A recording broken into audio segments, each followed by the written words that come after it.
Please be seated. Great to be here with you. We've got a lot of luminaries with us today.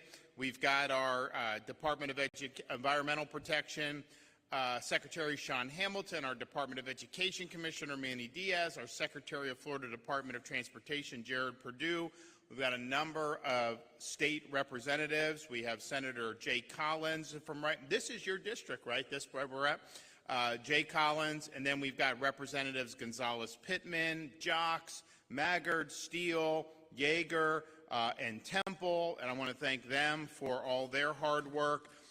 We've got a lot to be excited about with what we're going to do today, signing the state's budget for the next fiscal year. But I would also say we've got a lot to be excited about. We've got two of our universities are in the College World Series in Omaha starting Friday, so that's pretty good. So we've got Florida State playing at 7 on Friday, Florida 7 on Saturday. Florida State will play again on Sunday, time depending on whether they win or lose, and Florida will play again on Monday. And they're in separate brackets, so it is possible. It's not necessarily likely in terms of what the prognosticators are saying, but it is possible that you could have a UF-FSU college national championship for baseball. That would be really, really fun if we were able to see that happen. So, and part of it is these are great universities to go to. That'll be reflected in what we're doing in terms of our budget. But the bottom line with this year's budget is this. We are providing historic support for education, historic support for conservation and environment and protecting natural resources, historic support for transportation and infrastructure, and major tax relief. All the while, the budget is actually spending less than we did last year. Aren't you happy to see that? And yes, we are proud to maintain a AAA credit rating. Florida is rated higher than the federal government, and we're going to continue to keep it that way, I can tell you that. Since taking office, largely because we've been prudent and we've been fiscally responsible, we have successfully paid off 36% of the state's outstanding tax-supported debt. From the entire history of Florida, we got 36% of the tax-supported debt that we've retired just since I've been governor. And this morning, we had a cabinet meeting telephonically. We approved, and it's reflected in this budget, we approved an ability to spend down an additional $500 million in debt through this year's budget. So last couple years, we are accelerating the repayment of Florida's debt, only on good terms and ways that we're saving money. But we now have the lowest amount of state debt per capita of any state in these United States, and that's what you want to be seeing.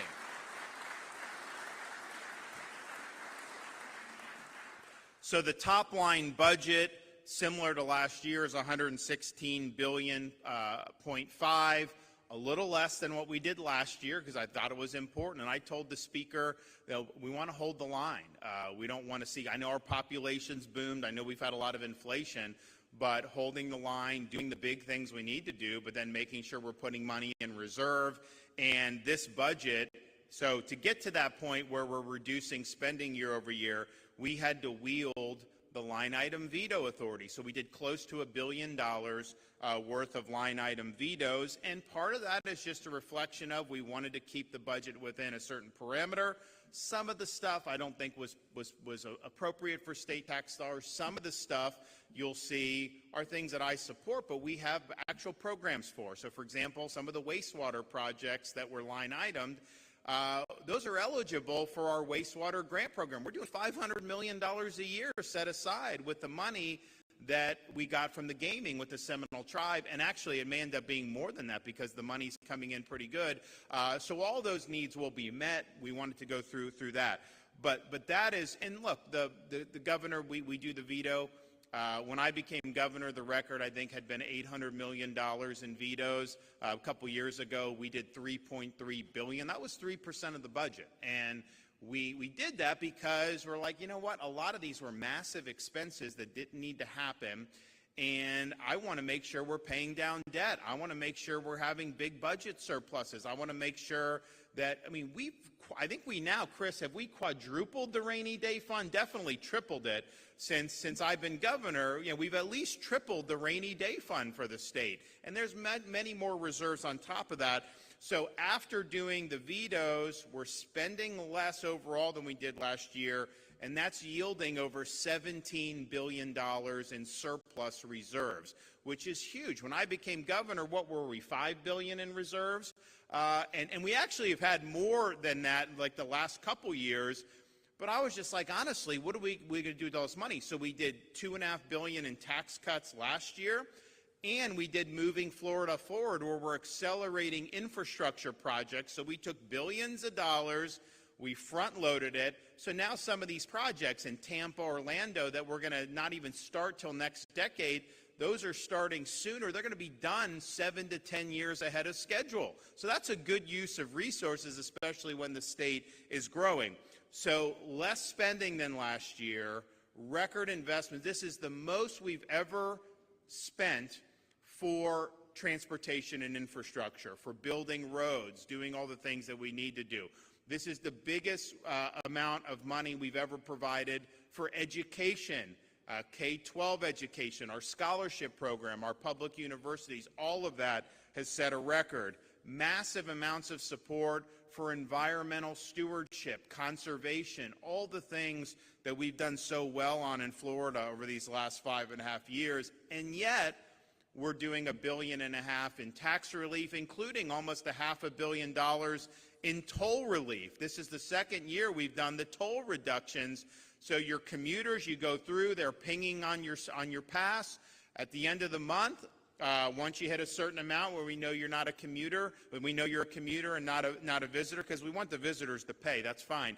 I actually like the fact that a lot of our taxes are paid by people that aren't Florida residents. I want them to have more of the burden than us. So it's good. You get a 50% rebate on your bill every month, just like that. So we saved $500 million in 2023. We're well on our way to doing that similar here in 2024. That just started in April, but that's going to go through an entire 12-month period. So this is really, really significant. And if you look at what we've done in tax relief just since I became governor, we've done over $6 billion in tax relief for businesses and families in the state of Florida.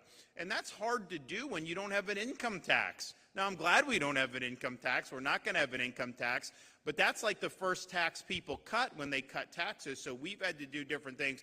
And we were just able to do, on the cabinet meeting today, we approved the regulatory framework to implement the reduction in the business rent tax. Are we the only state that taxes that? One of the few states that taxes business rent. And so that's now going from 4.5% to 2%, and it's eventually going to be phased out. So that's a big deal. It makes Florida more attractive for businesses, and we've done things time and time again. So this year's tax package, we have the toll relief. We have the back-to-school sales tax holiday. So that's 14 days, no tax on clothing, footwear, wallets, backpacks, school supplies, learning aids, and technology up to $1,500. That's going to save Florida families almost $300 million just for that. We actually have 2 disaster preparedness tax holidays. Each lasts 14 days. So now we're in one of those windows all the way through June 14th, so it's coming up quickly. And then you have another bite at the apple, August 24th through September 6th, where pretty much anything you need to prepare for disaster, prepare for hurricane, you're going to be able to get tax-free, including things like generators, which I know a lot of people have wanted to do. Now, I have said this, August 24th. See, June historically is hurricane season, but the number of major storms is very low. As you get into mid-August, into September, and the beginning of October, that's when the frequency really happens. So you wait till August 24th. I mean, it's certainly you're in the window where it tends to be more frequent. So hopefully people will take advantage of this holiday, and then if they do need more then by all means do. But just keep in mind, once we get into, we do some of these trade missions. I had a foreign leader invite us to go second week of September. And I'm like, I can't do that. We do plan a foreign trip in the second week of September, we will end up having a hurricane. Like, if I don't plan anything, we won't have it. But if I plan it, it'll happen. But that is like peak season, so we just have to assume that that could be something that we're going to monitor. But I would encourage all Floridians to take advantage of that. Starting July 1st, we've got Freedom Month. Recreational items and outdoor activities, tax-free. Take advantage of that. It's some really, really good stuff. And then we're going to continue doing our skilled worker tools sales tax holiday. So that's 1 week, and that's tools and equipment used by workers who are in the skilled trades, but it applies to everybody. You want to have stuff in your garage, you can go ahead and do it and put it in there, and we're happy to be able to get that done. So we have been able to do a lot. Oh, and by the way, $35 million in this budget for family tax credits. We have a child care tax credit now, which will provide tax credits to taxpayers operating child care facilities or making contributions to child care facilities on behalf of employees. You know, child care is a big issue, especially with people working, so this is really going to make it more attainable for folks. It's going to make sense for businesses to support these because they're going to get tax relief if they do it. So a great tax package. The current year we're in, that is the most Florida's ever done. We did $2.5 billion. Very difficult to ever match that. But I think this would be the second largest tax. Chris, is this the second largest we've ever done, or pretty close to it in the history of the state of Florida? So that's not bad. Now, economic development. We've led the nation every year I've been governor in new business formations, and that's something that we're proud of. We were named last year as the most entrepreneurial state in the nation by Digital Project Manager. We have the highest percentage of business creators, 13,238 small businesses per 100,000 residents, which is far more than the second place state. Our unemployment rate as of April of 2024 was 3.3%, which was significantly lower than the national average, which was close to 4%.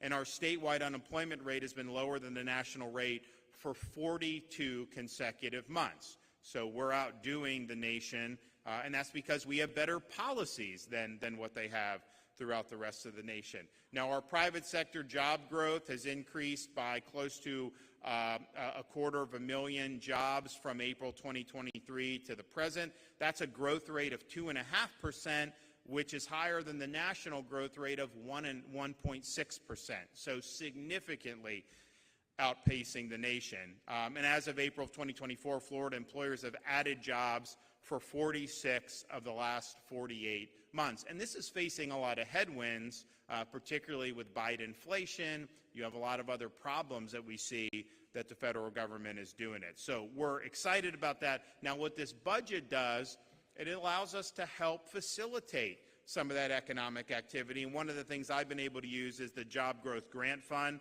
So this is $75 million in this budget. We had $75 million in current year. Actually, in the past, sometimes it's been less. But we're able to go, and local communities can apply, and we can go bring a grant for roads. We can bring a grant for workforce training. There's things that we've done that have made a huge, huge difference. And so that's something that I'm proud of. I thank the legislature for doing that, and we promise to use that well. Education.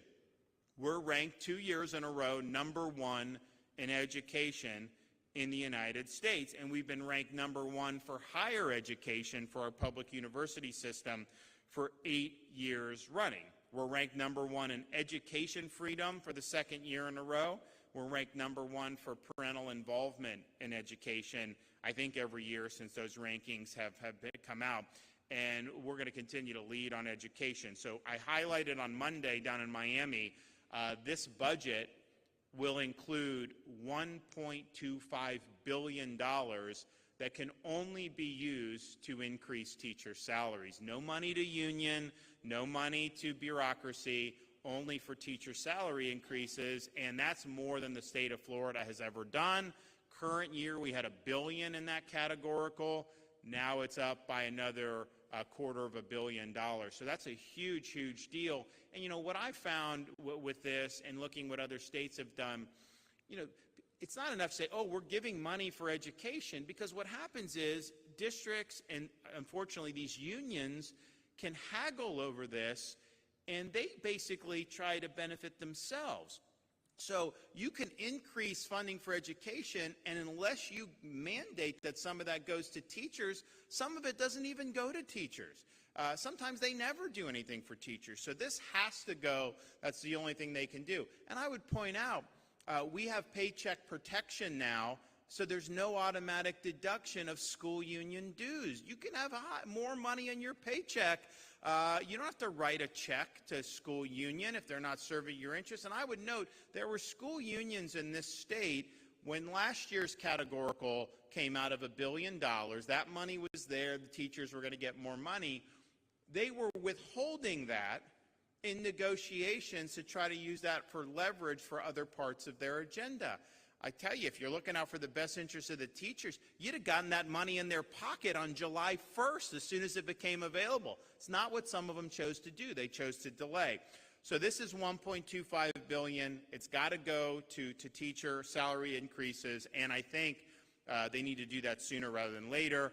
We have a $1.7 billion for VPK and other early childhood education, which is the most we've ever done. The most we've ever done for K-12 schools, $28.4 billion. Our base student allocation is up by, what, $150, $200 per student. And the thing about it is when you have that funding, we've said the $1.25 billion has got to go only for teacher salary increases. But you have all this other money. They can use that as well. Those are not decisions that are done at the state level. We don't set teacher salaries at the state level. That's done on a district-by-district basis. But if someone says something, 1.25 million, if anyone says that's somehow not enough, even though that's the most the state's ever done, well, you say, well, okay, we'll take some of the other money that the state gave you and increase salaries with that money. And then they start saying, oh, no, we can't. No, you can do that. You can absolutely do that. So there's a lot of money there to be able to do.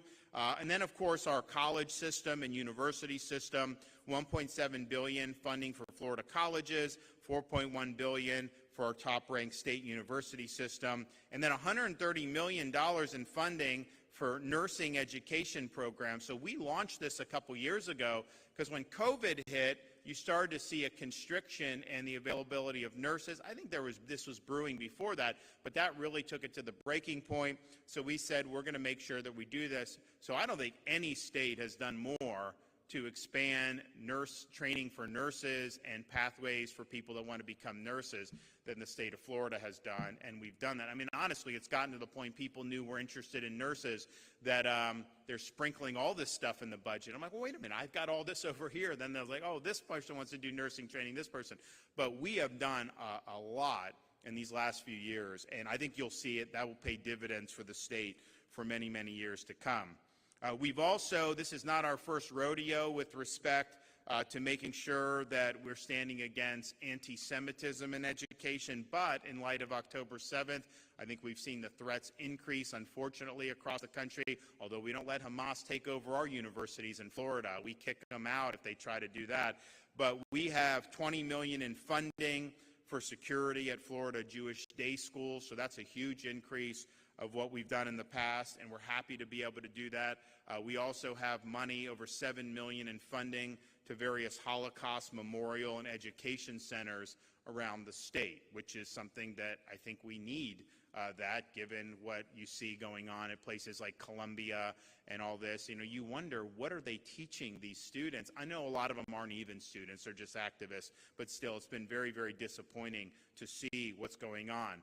All in, we have $360 million for school safety initiatives throughout all of our K through 12 institutions, and that's a huge amount of money, and we've been doing that every year since I've been governor because we understand how it's important. We've also done $20 million in funding to enhance security at Florida's HBCUs, and if you look at our K through 12 education budget, this is something that we really spearheaded when I became governor. You know, we believe that central to education is not just preparing students to be able to be productive in the economy, which of course you want to do, but we've got to prepare students to be good citizens of this republic, and that requires good education in civics, good education in our Constitution, understanding the founding principles that this country was built upon. So we have another $1.5 million to support and expand the Florida Civics and Debate Initiative. I think when I became governor, I think it was like 6 districts were doing civics and debate. Now we have all 67 school districts and the virtual, so more than 67 school districts are doing this speech, civics and debate initiative.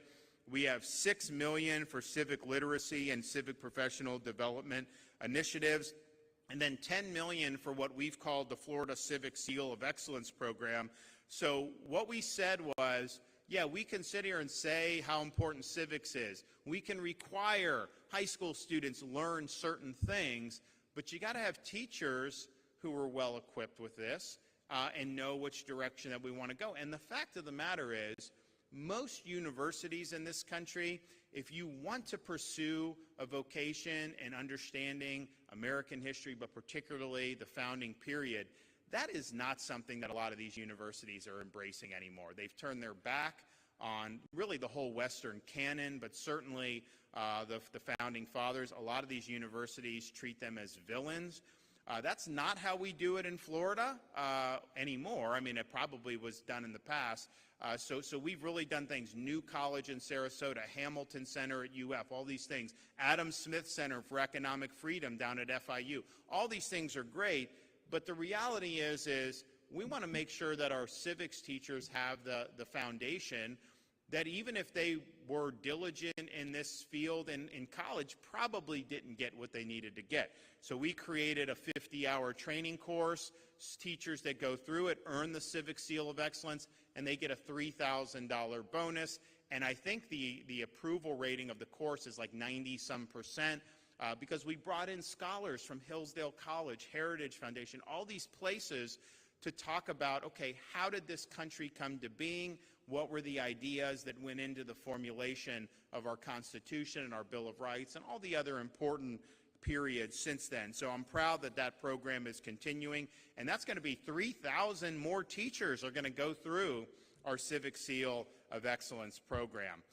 We also are making sure that we continue our #1 ranking in higher education. So you have $5.8 billion across our colleges and universities. Some of that we have performance funding. The ones that do well are eligible for more funding. We're trying to create good incentives.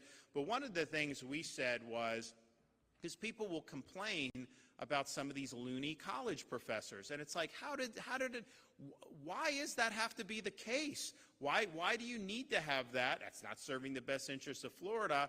And so, what we found was, if you let hiring be determined by the existing faculty, well, guess what? If a candidate is known to dissent from orthodoxy, they're not going to get hired. That's what happens all across the country.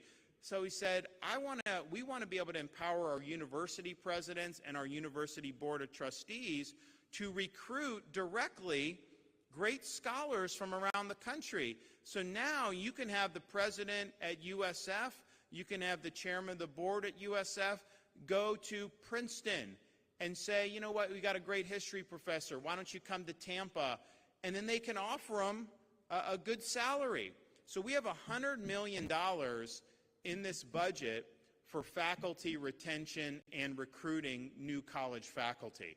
So that makes a huge, huge difference to be able to do that. And if you look at what they've done at New College and UF with the Hamilton Center in particular, they brought in dozens of faculty because we now have this really, I think, effective process, and we're putting money behind it. So, you're in some of these universities where they don't have academic freedom, and some of these professors are even worried about their safety because of all the nonsense going on. Well, you can come here, and not only you come here, they can cut you a deal where you make more money. Well, that's a pretty easy decision at that point.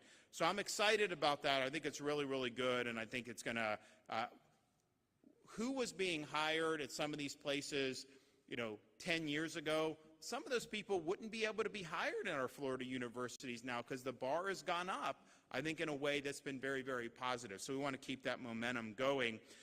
Now, this is all being done, all the stuff with the universities, and you saw Wall Street Journal ranked University of Florida the #1 ranked public university in the United States, 15th overall. That's pretty impressive.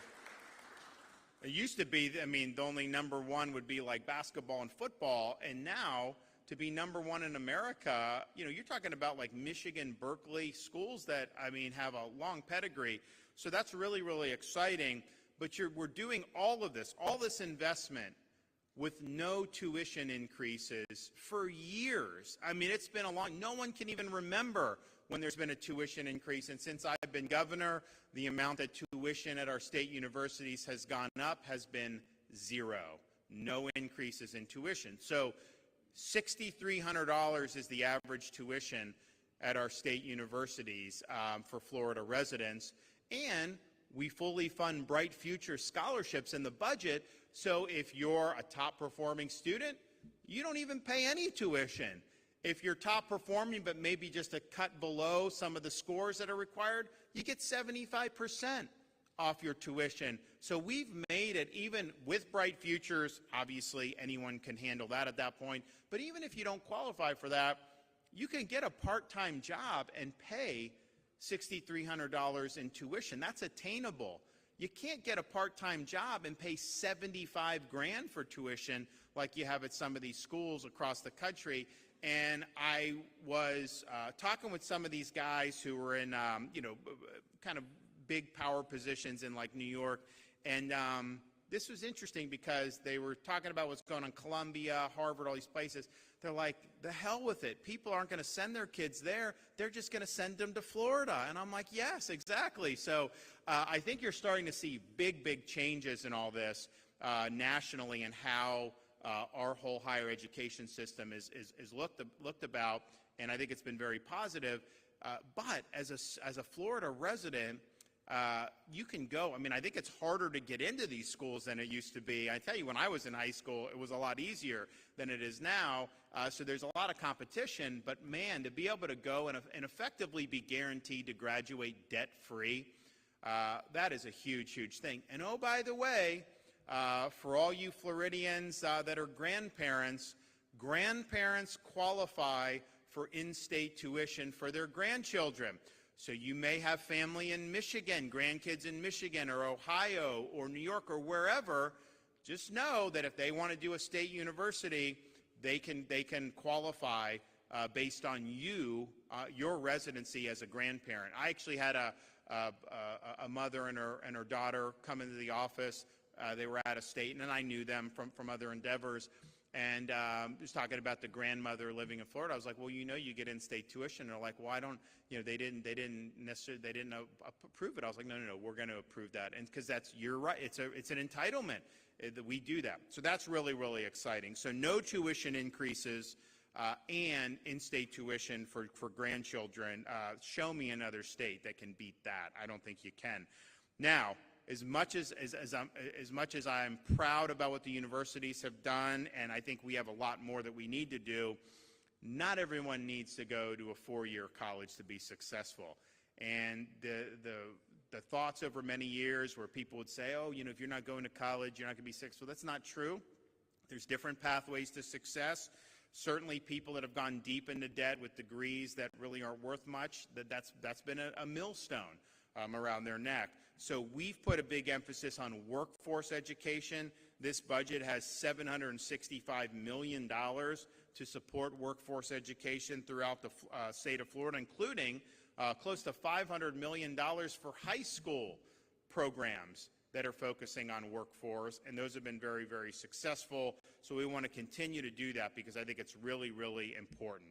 Now, so I'd say all in all, education, probably the most significant investment in education in this year's budget that the state has ever done in its entire history. Healthcare. So we have $232 million in this budget for cancer research funding, with $60 million for the Florida Cancer Innovation Fund that supports groundbreaking cancer research and continues $127.5 million for our First Lady, Casey, my wife's cancer research program that she's really spearheaded. So I'm proud of what we've been able to do. I'm proud of what you've seen out of Moffett. I'm proud of what you've seen down at Sylvester. We're doing more across the state on cancer, which is great. We are also in this budget dedicated to supporting families. So in this budget, funding provided in the Live Healthy initiative, which was Senator Pasadomo's major projects this legislative session, we have an additional $456.5 million to support the health of pregnant women, new moms, and children throughout the state of Florida, and we've never done anything on that level. We also have $93.2 million in additional funds to support individuals within the child welfare system, which includes an additional $10 million to expand adoption incentives to assist in finding forever homes for more foster children. So that is really walking the walk, not just talking the talk. In addition, this budget continues Florida's mission of prioritizing care for senior citizens. We have $70 million going towards our effort to combat the effects of Alzheimer's, and in the university budget, there's research money for Alzheimer's as well. But this funding will support caregivers and individuals diagnosed with Alzheimer's and other related memory disorders. In addition to that, we have $115 million to support seniors through the Community Care for the Elderly program and the Home Care for the Elderly program. These are vital services for seniors like adult daycare, home-delivered meals, and home modifications, and we understand that there's challenges, and we want to step up and help to meet those challenges from the state of Florida. Now, the budget, combined with Live Healthy, has $377 million in funding for Floridians with unique abilities, including $38 million to support enrollment of eligible individuals into a pilot program that provides for the comprehensive coverage of services to individuals with disabilities. We have $56 million to enroll individuals currently in a pre-enrollment category for I-budget waiver services, and $64.8 million to enroll those in crisis and I-budget waiver services. But this year, this budget, along with Live Healthy, appropriates more than $2.2 billion to the Agency for Persons with Disabilities for services through the I-budget waiver. That is the highest level of funding for direct services for individuals with disability in the entire history of the state of Florida. Now, transportation. So we have the highest amount of money, and don't forget, I'm going through all this. This budget spends less than last year, and we're still able to do all this. So $15.5 billion for our Florida Department of Transportation work program. That is a record. $14.5 for the Department of Transportation work program. Overall budget, $15.5 billion. That includes additional money for our Moving Florida Forward, but that is a huge, huge deal. You know, I look around the country, if you go to some of these places like New York. So our budget in Florida, we have millions of more people living in Florida than live in New York now, and yet their budget is over twice the size of our budget. And so you'd think, man, they must have great roads and this services. And not only the roads, but they charge massive tolls. If you drive around all the boroughs of New York City, you probably pay $50, $60, $70 in tolls. It's unbelievable tolls, and yet the roads are rocky. You feel like you're on a roller coaster going around like that. And people that move from New York tell me, how come your roads are so much better than ours? You guys pay such less in taxes, and yet your roads are better. So it's really, really significant, and I think it's because we've got a good department, and I think it's because both the legislature now and in previous years has understood the importance of doing it, but our infrastructure is much better than many of these other states that tax people to smithereens. And so it just shows you, it's an interesting insight about how government can work or should work. So our infrastructure improvements are fully funded. They're ahead of schedule. Some of the projects will be completed 7 years, 10 years, 15, even 20 years ahead of schedule because of what we've done in the last two budgets, and that is going to make a huge, huge difference. Just think about an extra 7 years sitting in some of the traffic, not something that you want to be able to do that. Now, we've got a lot of different things in the budget for transportation, highway construction, 140 new lane miles, almost $2 billion for 3,100 lane miles of resurfacing, over $100 million for airport infrastructure, $334 million for different aviation improvements, almost $400 million for bridge repairs and bridge replacements, money for safety, money for community trail projects. So this is very robust, and this is meeting the needs of the people of the state of Florida. We also include almost $180 million to continue supporting the Office of Opioid Recovery. So that's a huge amount of money going to opioid recovery. So there's going to be a variety of ways where that money is going to be used. One of the things we're doing is $31 million to continue and expand the Coordinated Opioid Recovery Network. It's our core network. So this provides rescue response to support immediate treatment, stabilization, and assessment of patients with drug use, symptoms, and addictions. And what that has led to is Florida actually having a reduction in opioid deaths over the last 2 years now, I think, but certainly over the previous year. And that is not the trend around the country. So this has made an impact. It's tough. It's a tough issue. I wish we could just snap our fingers or just write a check and it would all go away.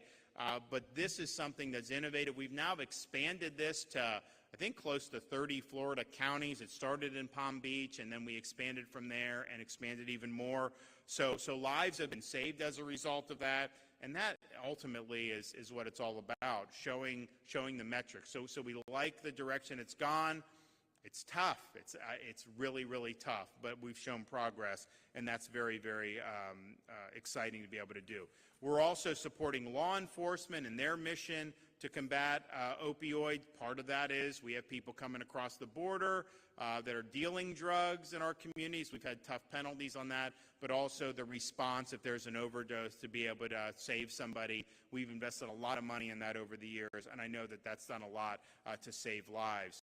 Environment. Sean Hamilton will talk a little bit about this, but we have, since 2019, secured over $6.5 billion for water quality improvements and restoration of Florida Everglades. That is so much more than anyone had been able to do prior. This budget includes $1.5 billion funding, which will continue for Everglades restoration, natural lands, waterways, maintaining infrastructure for water quality. Really, really big stuff. I mean, you're talking about things that are going to make a huge, huge difference in really all parts of the state. I mean, the Everglades are a big part, but there's a whole bunch of other pieces that go into that. So I'm really, really proud of that. Thanks for the legislature for doing that. Now, we do have $3 million to fund state efforts to remove these invasive Burmese pythons from the Everglades. This is like a big deal. People will go hunt them. We've gotten massive numbers of these pythons out, but they reproduce so quickly that it's really, really tough. So this money is going to allow maybe some additional approaches to try to figure out a way to isolate that, because, I mean, they've really wreaked havoc. They are non-native. I think after Hurricane Andrew, they got in there somehow, and it's been really, really problematic. So we got a lot of people that want to hunt them, but I think we've got to do even more than that. So a total of $535 million for targeted water quality improvements in critical bodies of water, and our blue-green algae task force recommendation. So $110 million for water quality improvement grant program, $100 million for Indian River Lagoon restoration, $25 million to accelerate projects to meet nutrient reduction goals, $20 million for critical infrastructure, including wastewater and stormwater projects, and coral reef restoration, places like Biscayne Bay, $25 million for water quality improvements in Caloosahatchee, $55 million to restore Florida's unique springs, acquire more land in surrounding areas, $40 million to combat algal blooms, including red tide, and some of this stuff has been effective in the lab, and now they're trying to figure out what can you do to go out and do. You don't want to put this stuff in and kill the red tide, but then cause all these other problems. So they're studying this. We've been working with labs for many years now, and so we think we're going to end up continuing to have good news. But I can tell you the cleanup is much better than it used to be, and they've done a lot to be able to do. So we have emergency money. If we have a bloom, you can go send to local governments to help them mitigate. So I'm proud that we're continuing our commitment to environment. So all in all, I think that this is a budget that shows it can be done. You know, you hear all these politicians flapping their gums, and yet around the country they produce suboptimal results. Massive unfunded liabilities, massive budget deficits, high crime, poor education, all these different things. And here we are in the state of Florida, #1 for economy, #1 for education, #1 for lowest per capita debt, one of the lowest per capita tax burdens at the state level anywhere in the United States, having a budget that did all the things I talked about, provided all that tax relief, and yet comes in under this current year's budget, actually reducing spending. So we've shown how it's done. I want to thank the legislature for all their hard work. I'm proud of what this will do for the state as we continue our momentum going forward. This is the place to be. People want to come. Look, I don't ask people to come. It used to be like you'd have to recruit businesses. Now it's like businesses, a lot of them just want to come, right? And so there's been a lot of good things. There's also challenges with that. I mean, there's a lot of people, there's traffic. That's part of the reason we put so much money in accelerating these projects. Because I'm like, if we don't accelerate this stuff, we're not even going to be able to keep our head above water on some of the traffic stuff. So we're very cognizant of that, yes, when you have success, when people want to be a part of it, there are challenges you have to meet. Education, natural resources, transportation. So this budget reflects an understanding of that, and we've been very forward-leaning on a lot of stuff. And when you do things with a little bit of forethought, a lot of times you can prevent some of these problems from really getting bad. And I think that's really the mark of good leadership. So this is a great budget, $116.5 billion. I think it's probably less than half of what New York's budget is. This is a reduction in spending year over year, and yet historic support for the key things that we need to keep Florida growing, prosperous, and free. With that, before I sign the budget, we're going to hear from some of our folks who are going to be spearheading some of the funding that I talked about and continue to implement strong policy. So we'll start with Environment and Secretary Sean Hamilton.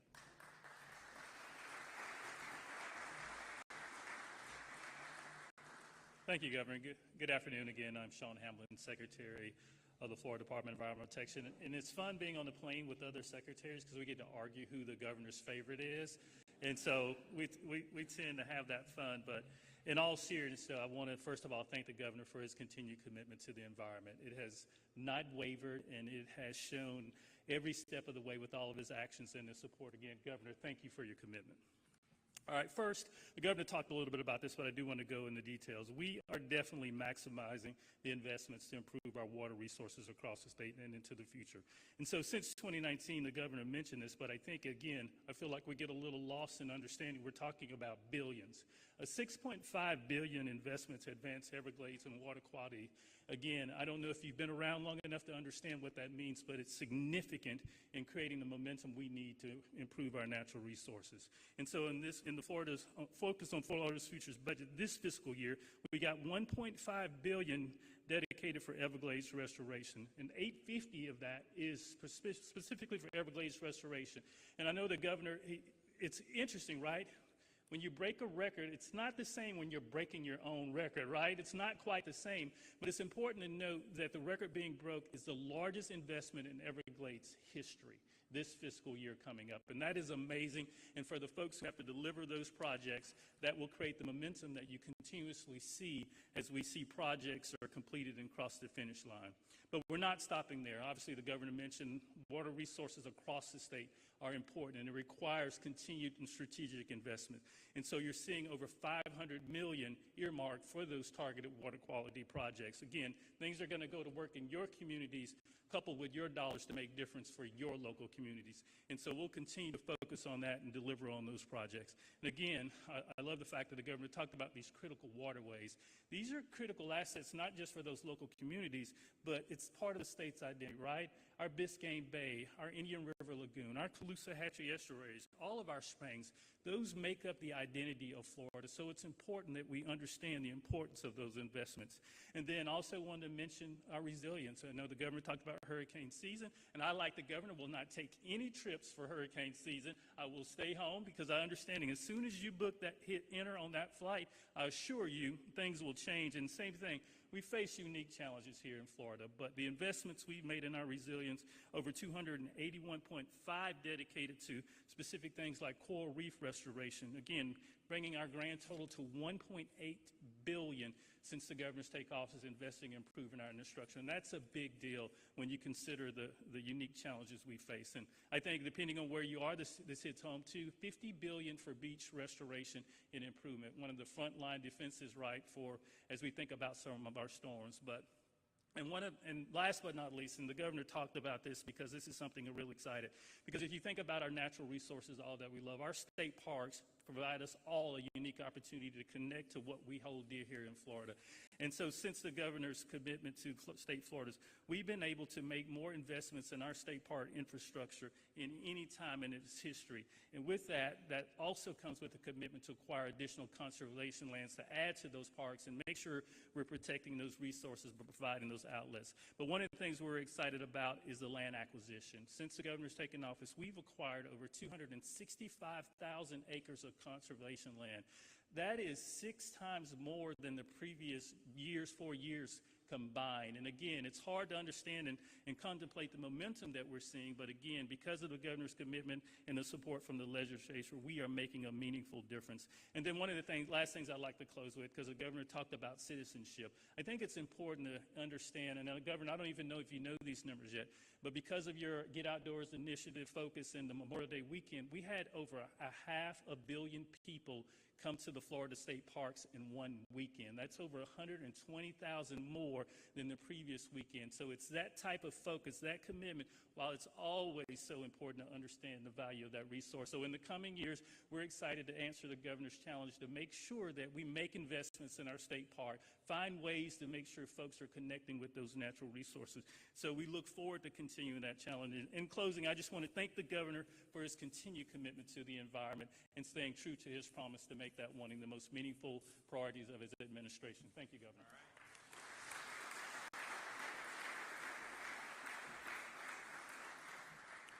All right. Education, Manny Diaz.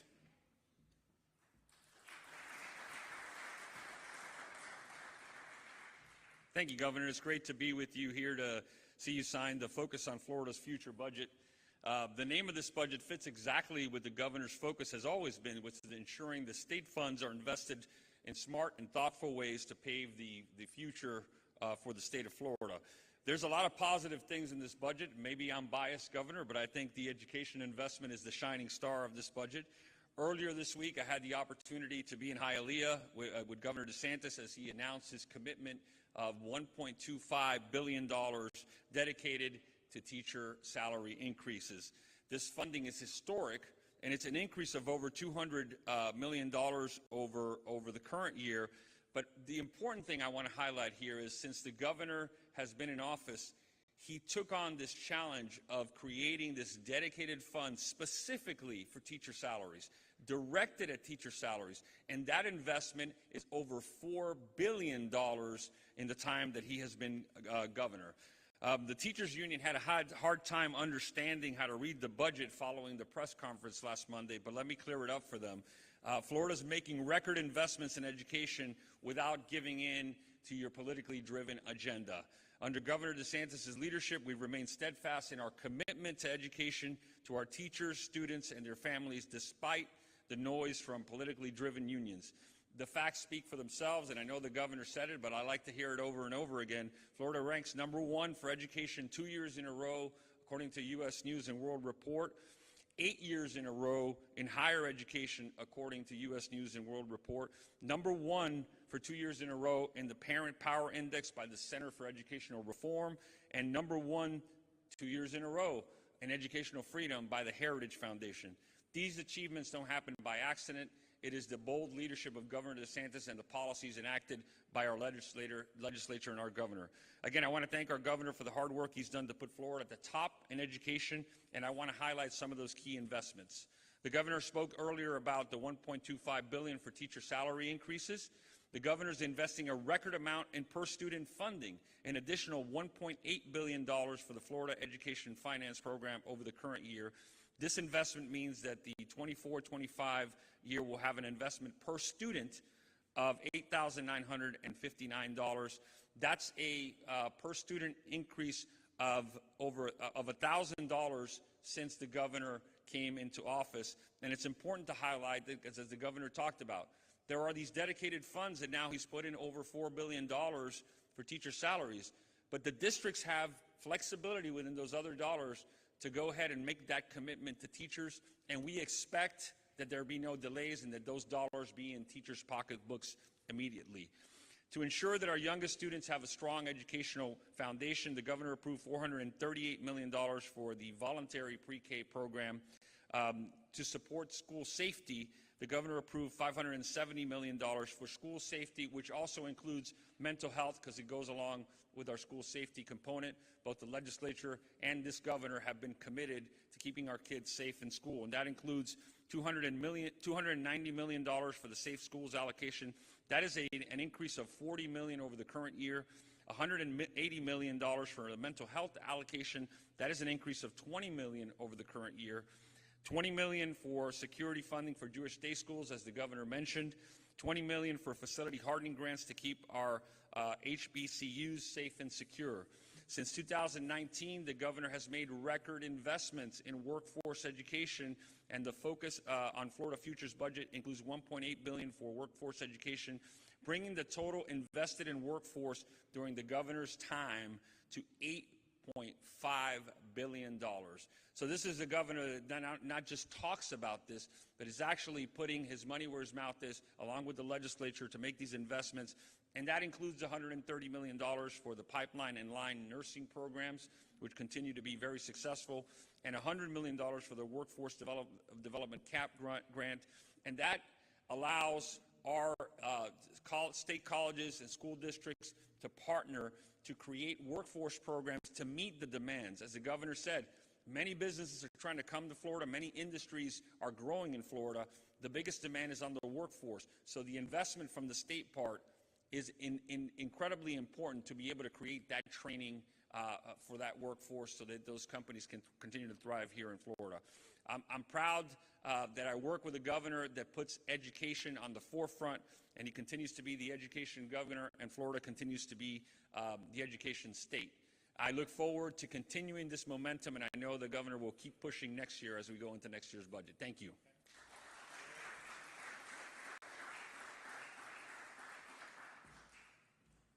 Yeah, thank you, Governor, for your principled and steadfast leadership. You've prioritized and invested in infrastructure since day one. Jared Perdue, the Florida Department of Transportation Secretary. What a great story it is, and how proud I am to stand arm in arm with Secretary Hamilton. We can truly say that we are protecting and preserving Florida's natural resources and environment while building and investing in historic transportation infrastructure. This could not be done without the leadership of Governor DeSantis and our Florida legislature. Also, my wife and I have 5 daughters we're raising in the state of Florida. The investments in education are truly remarkable, and we're very excited about that. Under Governor DeSantis' focus on Florida's future budget, we've delivered huge wins and investments in transportation infrastructure, including, as you heard the governor mention, a historic $14.5 billion investment in FDOT's work program to preserve Florida's roadways, ensure the safety of our bridges, and add capacity throughout the state. This is nearly $500 million bigger than the current work program we're delivering in this current fiscal year budget. Not only does this year's budget support funding for roadways, it boasts a strategic investment of $44.5 million in our spaceports to keep Florida the national and worldwide leader in space activity occurring more specifically in and around the Canaveral area.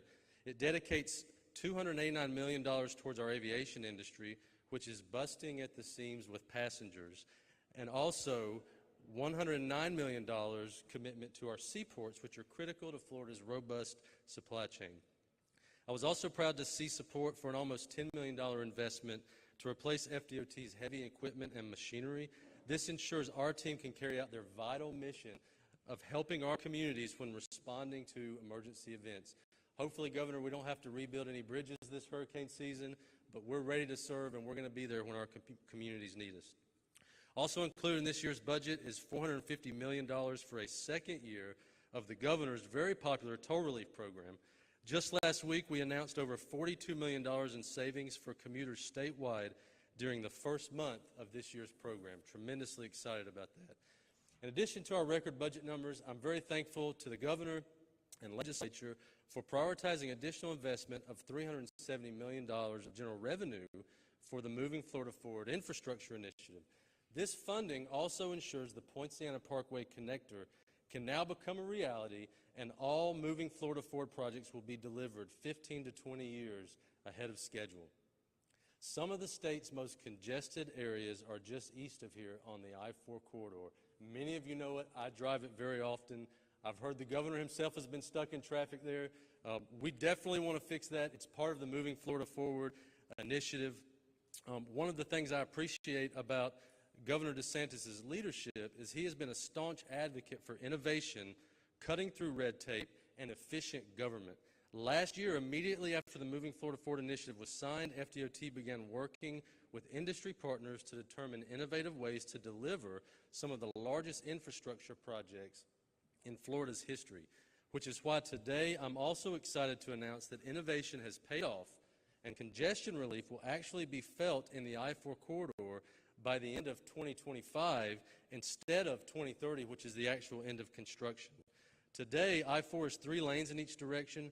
The original design for I-4 expansion centered around adding 2 additional lanes in each direction.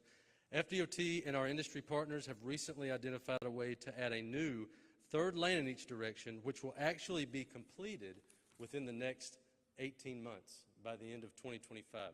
This new lane will be added as part of an early works effort and provide immediate congestion relief for the traveling public. And as future phases of construction commence, this new lane will also be used to reduce the amount of lane closures drivers will experience in the corridor. This new auxiliary lane will begin near State Road 417 and stretch approximately 8 miles to US 27. This is a huge deal for Floridians. This innovative strategy has not been implemented anywhere else in the country. It's a win now and into the future. We could not do it without Governor DeSantis. In times when the federal government is prioritizing ideological and political agendas over actual infrastructure, I'm happy to live in the free state of Florida. The governor understands that people don't want politics. They want infrastructure that enables our families to get home safe each night and not be stuck in traffic. I appreciate the governor's leadership and his forward-thinking approach towards congestion relief. We're thankful to the legislature for continuing to support transportation, and we stand ready to deliver for Floridians. Thank you.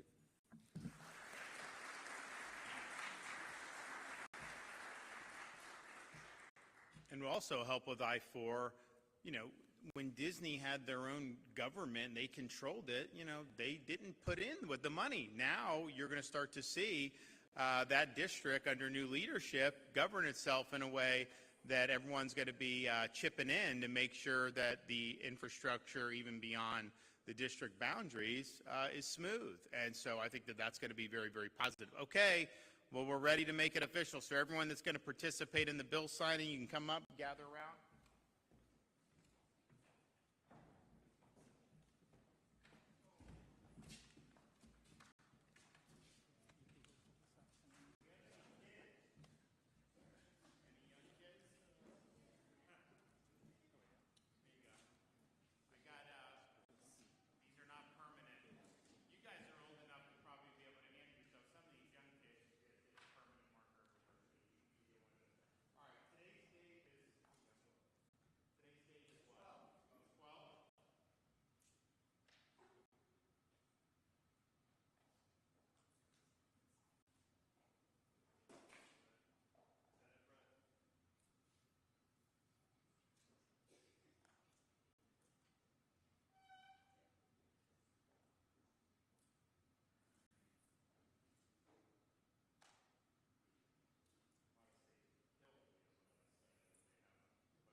Sorry about that.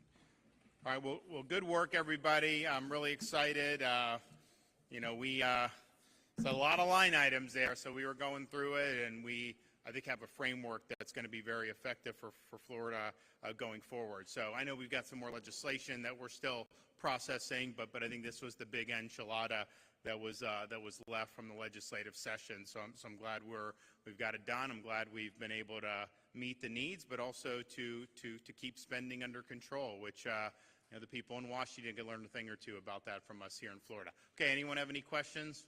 We heard this week about your political committee, the Florida Freedom Fund, deciding to campaign against Amendments 3 and 4. Can you talk a little bit more about your... I think a lot of that's just obviously I'm going to be involved. I think some people are, yeah, we have a political committee.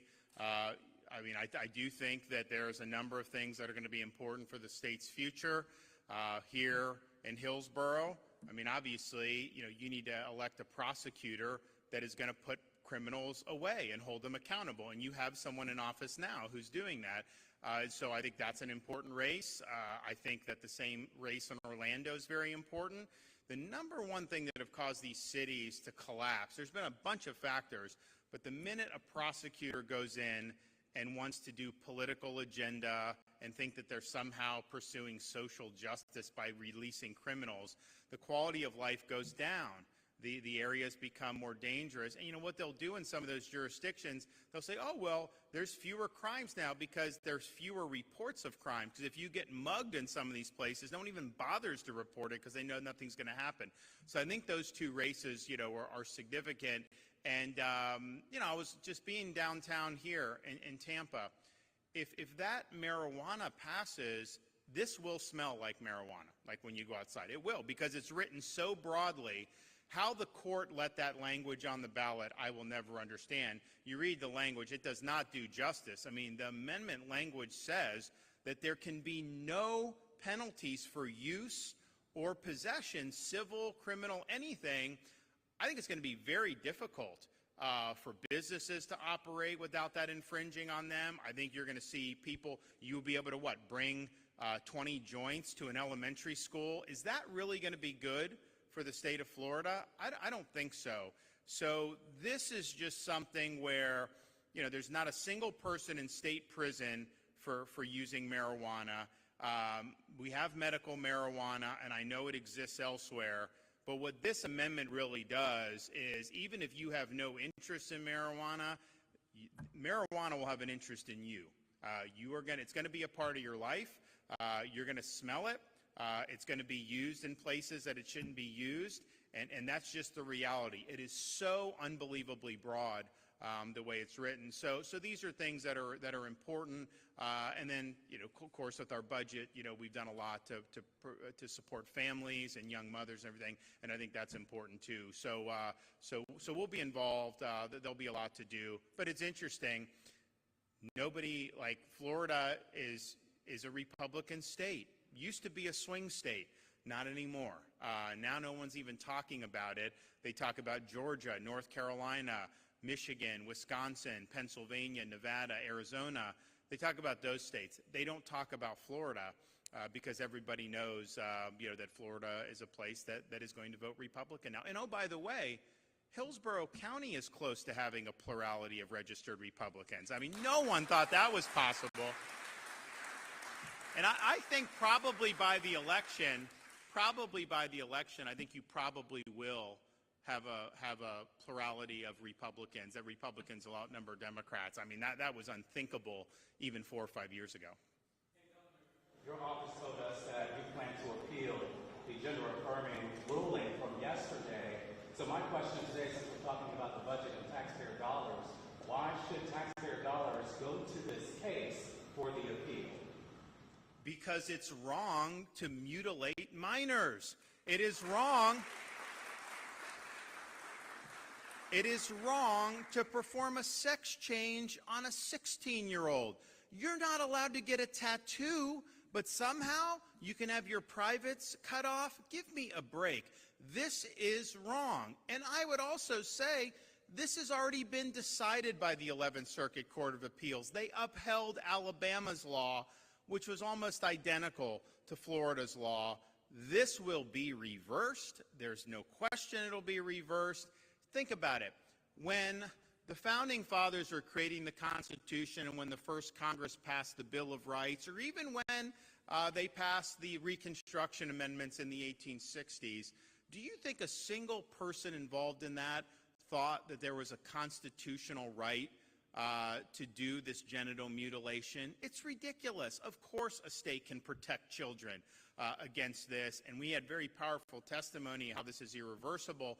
But this idea of using tax dollars, because like the media will point out, oh, the state is spending money to do. So if you say that we shouldn't do that, you're saying that any liberal judge should be able to veto the policy of the state of Florida because they go to the same judges every time, we lose almost every time, and then we win on appeal almost every time. That's what happens. So if you're not willing to defend Florida's duly enacted statutes against liberal jurisprudence, then you're basically saying the people of Florida shouldn't govern themselves and that we should just turn over our destiny to some trial judge somewhere. That I refuse to do. We are going to stand up for duly enacted statutes. We're going to stand up for protecting the innocence of these kids. But I would say it goes beyond that. Because what this is doing, when they're doing a sex change on a teenager, there's a lot of people that want to make money off that. Consequences be damned. They're lining their pockets and they could care less about what's going to happen to that teenager when they become 25, which many regret and have big-time problems as a result of that. But it's also just a fact of, you use the term gender-affirming care, which is what media uses and what the left uses. You're not affirming that. You're trying to change their basic biology, which you cannot do, okay? You cannot do that. How you're born is what you are. And so I think it's about, are we going to be rooted in truth as a society or not? And if we're rooted in truth, then you would say, of course you can't do these surgeries because it's not going to take and transform somebody that's a male into a female. So we'll win that appeal. We may win it very quickly given that the 11th Circuit has already adjudicated this case going forward. But I think that this is something that we've seen from time and time again. We do election integrity. A judge will strike it down in Tallahassee. Then we go to the appeal. We win the appeal. Here on the sex change for minors, it's already been decided on appeal, so we'll definitely win that case on appeal. So these are things that I think we're just used to, but absolutely we are going to defend the people of Florida. I am not going to turn over the destiny of this state to liberal judges.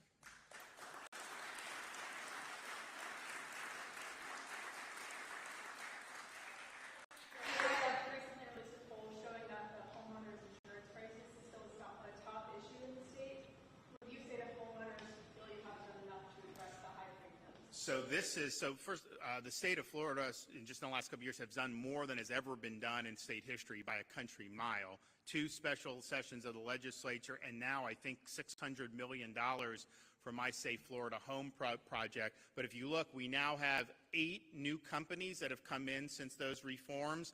A lot of people were saying all the companies were going to leave. It's been the opposite. And if you look at the rate filings this year, I think, what are we at on increase? Like it's gone down almost every year in terms of what's happening. So none of that would have happened except for what we've done. But I would also note that the overall economy has big inflation, and insurance is through the roof for everything. Auto insurance nationwide is up like 21% year over year. That's not because of anything Florida did. That's because of the inflationary policies that you see in the federal government. So if it costs 40%, 50%, sometimes even twice as much to repair a home than it did 5 years ago, those costs are going to be reflected, but that's an underlying defect in the overall national economy and these inflationary policies. But everything that the legislature has done in the last couple years, all the money that's been done has made a difference, and you would not have companies coming into the state of Florida now. And ultimately, if you want to get a valid rate where you're not being fleeced, the only way that you can guarantee that is to have competition in the marketplace. If you only have 1 or 2 choices, it's hard to limit that. if you have 8 choices, someone starts jacking up the rates. If that's not justifiable, you're going to have other companies that are going to come in and get your business. And so that I think you're starting to see, but I think it's something that takes a lot of time. But it sure would be nice to have different policies coming out of Washington so we don't see the increases that we've seen. And I get a kick out of the media trying to say that inflation has tamed.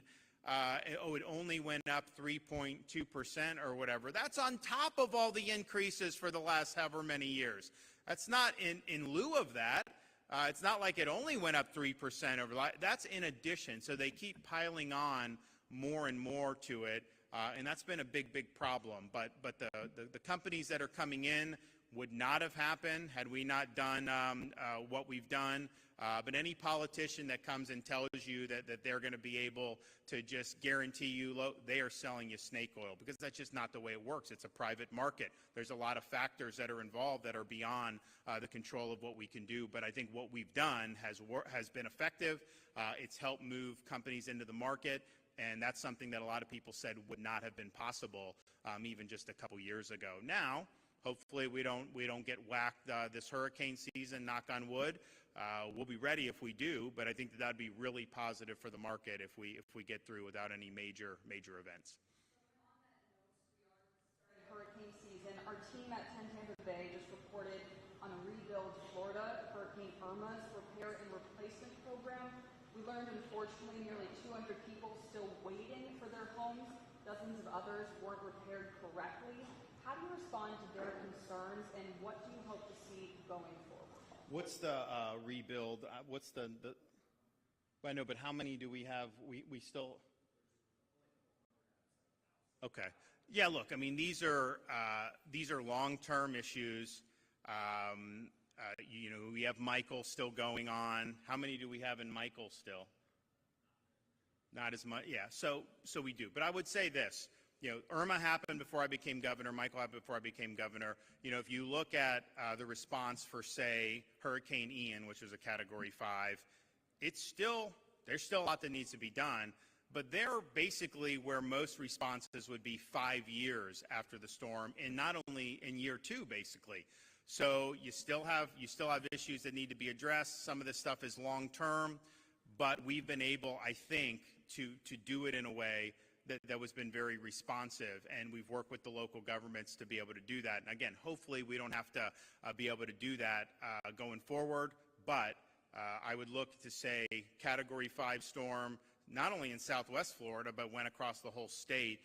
Major damage. I think it was the costliest storm that we've ever had, and challenges remain. These are long-term recovery efforts. It does not happen overnight, unfortunately, but they're way ahead of where they were, where people would have been. And if you think about like Hurricane Andrew and Homestead, I mean, they were 10, 20 years into it and still was really tough. So that's good. But the Ian that we had to deal with directly, I think has been about as fast as any of these have been. Today, or rather signing the budget here today, why Tampa? Well, we love getting back. I grew up in the Bay Area. We like to get around the state and see all the great people and everything that's going on. So we wanted to get here and be able to do it. I think the budget is good for the entire state, but I think it'll have a very positive impact here in Tampa. If you look at what we're doing with environment, you look at what we're doing with education, you look at what we're doing with transportation and infrastructure, it's important stuff. And this area has really boomed. I mean, almost every part of Florida has done very well in compared to the rest of the country over the last 4 or 5 years. But I think this area is doing really well. I think that there's a lot of possibilities going forward. Some of that will be reflected in the higher education that we see. I know there's, what do we have? The cybersecurity stuff was in there. There was a bunch of stuff. So I think people are going to be really happy. And when you're able to meet these big obligations, but then also be able to say we're returning $1.5 billion back to taxpayers, and oh, by the way, spending less than we did the year before. Most people say that probably wouldn't even be possible. Thanks, everybody.